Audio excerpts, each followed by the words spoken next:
আসসালামু আলাইকুম। টাইমলাইনে দেখলাম বারবার একটা ভিডিও আসতেছে। আচ্ছা, ভিডিওতে দেখলাম ভদ্রলোক ২ জন মুরব্বি মানুষকে কান ধরে উঠবোস করাচ্ছে।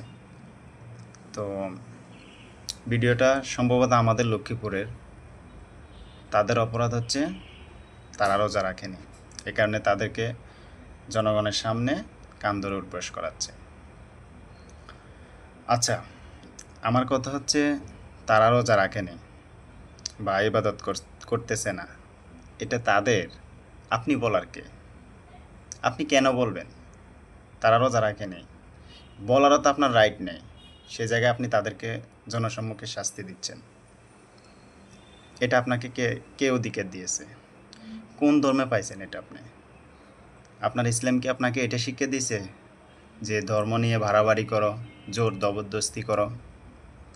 আপনার ইসলাম কি আপনাকে এটা শিখিয়ে দিয়েছে যে মানুষকে জনসম্মুখে ইচ্ছে মানে নিজের খামখেয়ালির মতো শাস্তি দাও, কিছু বুঝে না বুঝে? আমার কাছে তো মনে হচ্ছে কি, মানে উনি সমাজের সস্তা কিছু ভাবা পাওয়ার জন্য ইসলামের বৃহৎ আকারে ক্ষতি করেছেন।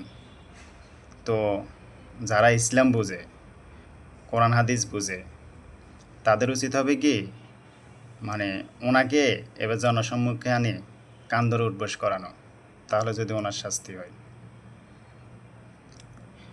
এখানে তো ওনারা তো নিজ ইচ্ছা মতো, মানে নিজের মতো করে খাচ্ছে, পর্দা দিয়ে বা নিজের মতো করে যে যার মতো করে খাচ্ছে। এখানে তো আপনার সামনে বা আপনার সম্মুখে আপনার বাসায় গিয়ে তো খাচ্ছে না। এখানে তো অন্য ধর্মের লোকও থাকতে পারে, বা এমন বা বিরোধী আকারে জটিল রোগের কেউও তো থাকতে পারে, দিনমজুরও থাকতে পারে। দিনমজুর বলতে রিক্সাওয়ালা, ভ্যানওয়ালা বা সারাদিন রৌদ্রের মধ্যে যারা খাটুনি খাটে, কাজ করে, সেরকম মানুষও তো থাকতে পারে। তো তারা খাবে না? তাদের সংসার, ছেলে মেয়ে, তাদের জীবন বাঁচানোর জন্য তো সেই তো সারাদিন কাজ করতে হবে। তো তাদের জীবন বাঁচানো ফরজ নাকি তার রোজা রাখা ফরজ? দুটোই তো ফরজ। তো তার কোনটা জরুরি? তার তো ওদের জীবন বাঁচানোটাই জরুরি। তো ওদের জীবন বাঁচাতে হলে তো সে রোজা থাকবে না, সে তো রোজা রাখতে পারবে না সারাদিন কষ্ট করে।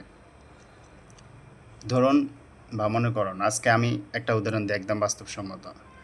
আজকে আমি অফিস থেকে ২টা কাজে বাইরে গেছি। ২টা কাজেই রিক সিএনজিতে গেছি, রিকশায় আসছি, রিকশায় গেছি, রিকশায় আসছি। তারপরও আসরের পরে মানে আমার শরীর এত খারাপ লাগছে বা এত পানির পিপাসা ধরছে, আমার মনে হচ্ছে যে আমি অনায়াসে মানে ৫-৬ লিটার পানি খেয়ে ফেলতে পারবো, এত খারাপ লাগছে। তো আমি সিএনজিতে করে যাই বা রিকশায় আসি, বসে থাকি, যদি আমার এরকম খারাপ লাগে, যারা সারাদিন কাজ করে রৌদ্রের মধ্যে, রিকশা চালা, ভ্যান চালা, তারা কীভাবে রোজা রাখবে? আপনি তাদেরকে ১ মাসের খাবার দিয়ে, আপনি তো বড়লোক, এলিট শ্রেণী, তাদেরকে ১ মাসের ভরণ-পোষণ তার ফ্যামিলির খাবার দিয়ে সে যদি সুস্থ থাকে, তারপর তাকে শাস্তি দেন যে তুমি রোজা রাখলে না কেন? তোমার তো সব কিছু আছে, তুমি তো কাজও করো না, তোমার শরীরও সুস্থ আছে, তুমি রোজা রাখতেছো না কেন?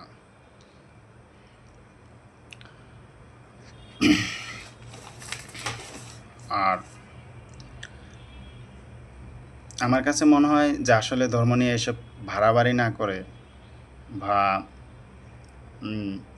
সবাই মিলেমিশে থাকি, যে যার মতো ধর্ম পালন করুক, যে যার মতো ভালো থাকুক, কারোর সাথে ধর্ম নিয়ে বাড়াবাড়ি, জোর জবরদস্তি এগুলো না করাই ভালো। তো সবার শুভ বুদ্ধি হোক, আমরা সবাই মিলেমিশে বসবাস করি। সবাই ভালো থাকবেন। আসসালামু আলাইকুম।